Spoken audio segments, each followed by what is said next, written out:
The 2019 tax season is upon us, but don't worry, you still have time to file, of course, before that April 15th deadline. But joining us to discuss is Cashay Editor Janna Herron. And Janna, you're saying that some experts recommend that it might be worth revisiting not this year's tax returns, you already got that on your plate, but looking back to last year and the year before that for some potential savings. Yeah, don't shoot the messenger. I know nobody wants to do their taxes. Nobody wants to redo their taxes Correct. either. Yes. But there's some good reasons that you might want to, and they stem from two different things.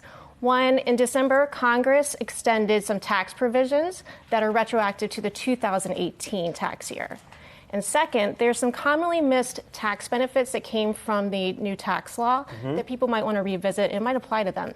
So what are some of the big ones? I know that housing's always a bit, if you're spending more money on your house, that's obviously a good reason. And then also tuition is another one. Yes. So let's start with those tax extenders, okay?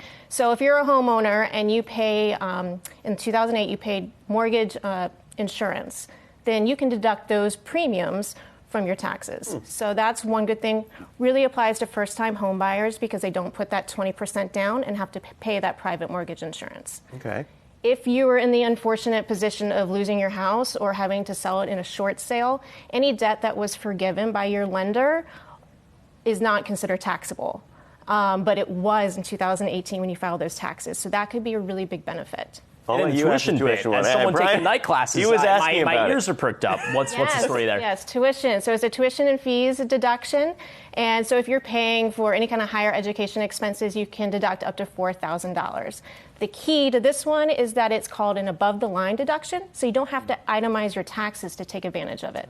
So that sounds easier for you to really go back yeah. and do. I mean, how does one actually go about beginning the process of redoing their 2018 taxes? Do you have to...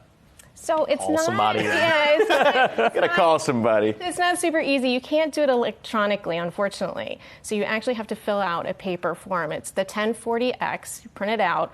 You got to go and do it old school, hand and calculator. Figure out, and then you mail it into the IRS. Make sure to include any forms or other documents that you need to support your amendments.